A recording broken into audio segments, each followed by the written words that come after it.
নবম শ্রেণীর সুপ্রিয় শিক্ষার্থী বন্ধুরা, তোমরা তোমাদের গণিত বইয়ের দ্বিতীয় অভিজ্ঞতা অনুক্রম ও ধারার 38 নাম্বার পৃষ্ঠায় যখন আসবা, ওই পৃষ্ঠার শেষের দিকে, একেবারে শেষের দিকে মাথা খাটাও নামে একটা কোয়েশ্চেন দেওয়া আছে বইতে।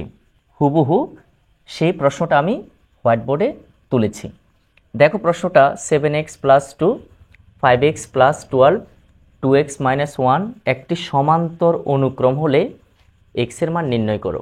এই যে প্রশ্নটা আছে, এই প্রশ্নটা সলিউশন করবা এবং এখানে তোমাকে মাথা খাটাতে বলছে। আমি জানি না মাথা খাটানোর কোনো প্রয়োজন আছে কিনা, স্পেশালি যারা সমান্তর অনুক্রমের ন্যূনতম ধারণাও আছে তারাও খুব সহজে একটু মনোযোগী হলে এই প্রশ্নটা সলিউশন করতে পারবা।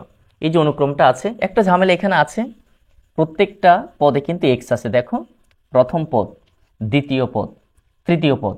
এর আগে আমরা যতগুলো অনুক্রমের কাজ করেছি সমান্তর অনুক্রমের, প্রত্যেকটাতে সংখ্যা থাকতো 1 2 3, যে কোনো একটা ধ্রুবক নাম্বার থাকতো। বাট এই প্রথম অঙ্ক পাচ্ছি যেটার মধ্যে x আছে, এবং x আছে এটা বড় কথা নয়, আরও বড় কথা যেটা x এর মানটাকে তুমি বের করতে হবে। অর্থাৎ এখানে প্রথম পদ, দ্বিতীয় পদ, তৃতীয় পদ, হয়তো আরও পদ থাকতে পারে, ঠিক আছে, আরও পদ দেওয়ার প্রয়োজনও নেই। এরা তিনটা পদ দিয়েই এই কাজটা করতে বলছে, আমরা এই তিনটা পদ দিয়ে কাজটা করতে পারবো। তবে এখানে নোটেবল কথা যেটা, সেটা হচ্ছে এখানে এই অনুক্রমটা কিন্তু সমান্তর অনুক্রম, ঠিক আছে। তো সমান্তর অনুক্রমের ক্ষেত্রে আমরা একটা কথা মোটামুটি সবাই জানি, পাশাপাশি দুটি পদের পার্থক্য সবসময় সমান থাকে, তার মানে সাধারণ অন্তর থাকে। সাধারণ অন্তর বলতে পাশাপাশি দুটি পদের বিয়োগফল, পাশাপাশি দুটি পদের বিয়োগফল সবসময় সমান থাকে। এটা না হলে তো আবার সেটা সমান্তর অনুক্রম কখনোই হবে না। গুণোত্তর অনুক্রমের মধ্যে এবং সমান্তর অনুক্রমের মধ্যে পার্থক্যই এটা। সমান্তর অনুক্রমে পাশাপাশি দুটি পদের বিয়োগফল সমান, আর গুণোত্তর অনুক্রমে পাশাপাশি দুটি পদের ভাগফল সমান। এখন দেখো একটু, প্রথম পদ 7x + 2, দ্বিতীয় পদ 5x + 12, তৃতীয় পদ 2x - 1। হয়তো এই অনুক্রমের আরও পদ আছে, বাট এই অঙ্কের ক্ষেত্রে তারা কিন্তু আর অন্য কোনো পদ এখানে অবতারণা করে নাই। আমরা এই তিনটা পদ দিয়ে কাজ করে ফেলব। তো এখানে আমরা প্রথমে একটা কাজ করব, এখানে দ্বিতীয় পদ বিয়োগ প্রথম পদ সমান কি হবে একটু দেখো। দ্বিতীয় পদ হচ্ছে 5x + 12 মাইনাস প্রথম পদ 7x + 2, ঠিক আছে। আরেকটা কাজ করব আমরা, তৃতীয় পদ বিয়োগ দ্বিতীয় পদ, তৃতীয় পদ বিয়োগ দ্বিতীয় পদ সমান, তৃতীয় পদ হচ্ছে এখানে 2x - 1 মাইনাস 5x + 12। এটা কেন করলাম? এটা করার একমাত্র কারণ, যেহেতু এটা বলেই দিছে সমান্তর অনুক্রম, আর আমরা জানি সমান্তর অনুক্রমের পাশাপাশি দুটি পদের বিয়োগফল সবসময় সমান থাকে। তো আমরা দ্বিতীয় পদ বিয়োগ প্রথম পদ কাজ করলাম, দ্বিতীয় পদ বিয়োগ প্রথম পদ, যদি আমরা হিসেবটা করি নাই পরে করব, সমস্যা নাই। এবং তৃতীয় পদ বিয়োগ দ্বিতীয় পদ, এই বিয়োগফলগুলো আমরা বের করে নিলাম। এবার জাস্ট একটা কথা লিখব, প্রশ্ন মতে না লিখে সমান্তর অনুক্রমের ক্ষেত্রে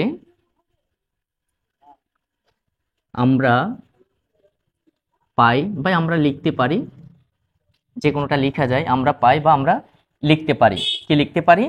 দ্বিতীয় পদ বিয়োগ প্রথম পদ সমান যা হয়েছে, তৃতীয় পদ বিয়োগ দ্বিতীয় পদ সমানও তা হবে, ঠিক আছে। পাশাপাশি দুটি পদের পার্থক্য সবসময় সমান থাকে, তার মানে দ্বিতীয় পদ বিয়োগ প্রথম পদ সমান যা, তৃতীয় পদ বিয়োগ দ্বিতীয় পদ সমানও তা হবে। তার মানে আমরা এটা সমান এটা লিখতে পারি। যে কোনোটা আগে লিখে যায়, আমরা প্রথমে এটা লিখি, 5x + 12 মাইনাস 7x + 2 সমান 2x - 1 মাইনাস 5x + 12। নিশ্চয় বুঝার কথা, এখানে দুইটা বিয়োগফল ছিল, একবারে দ্বিতীয় পদ থেকে প্রথম পদ, আর একবার তৃতীয় পদ থেকে দ্বিতীয় পদ। তাহলে দুইটা বিয়োগফল, এবং সমান্তর অনুক্রমের নিয়ম অনুযায়ী সবসময় পার্থক্যগুলো সমান হয়, ঠিক আছে। তো আমরা প্রশ্নমতে এটা সমান এটা লিখলাম, অথবা সমান্তর অনুক্রমের ক্ষেত্রে আমরা পাই প্রথম পার্থক্য সমান দ্বিতীয় পার্থক্য। বা এবার আমরা সলিউশন করব, 5x + 12, এখানে মাইনাস দিয়ে গুণ করো, -7x প্লাস মাইনাসে -2 সমান 2x - 1 মাইনাস 5x প্লাস মাইনাসে -12, ঠিক আছে। আমরা এই চিহ্ন দিয়ে ভিতরের অংশটাকে কাজ করলাম। এবার 5x 7x, 7x থেকে 5x গেলে 2x হবে। যেহেতু 7xটা বড়, 5xের তুলনায় 7xটা বড়, 7xের আগে মাইনাস আছে, আমরা মাইনাসটা দিলাম। এরপরে +12 -2 যোগ বিয়োগ করলে +10, 12 থেকে 2 গেলে 10 সমান, এখানে দেখো -5x +2x, তো 5x থেকে 2x গেলে -3x, মাইনাস হওয়ার কারণ 5xের আগে মাইনাস, 5xটা যেহেতু বড় তার আগে মাইনাস আছে, আমরা -3x দিলাম। এবার -1 -12, -12 আর -1 -13। এবার এক্সগুলোকে এক পাশে রাখো, -2x এটা ডান থেকে বামে আসলে +3x -13, আর +10টা ডানে গেলে কি হবে -10, বা 3x থেকে 2x গেলে +3x -2x যোগ বিয়োগ করলে +x, আর -13 আর -10 হবে -23।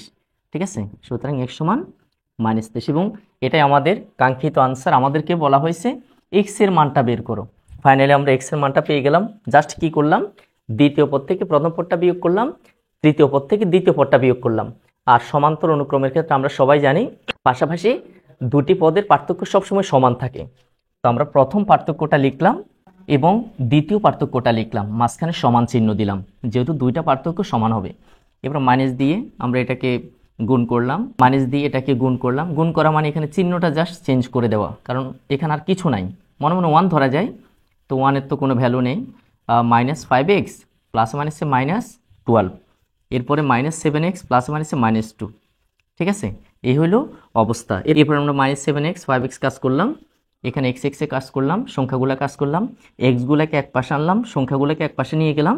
এরপরে ফাইনালি আমরা আনসার পেলাম -23। তার মানে x এর মান নির্ণয় করতে বলছে, আমরা পেয়ে গেলাম x এর মান হচ্ছে -23। সেক্ষেত্রে বন্ধুরা আজকের ভিডিওটা এখানে শেষ করব।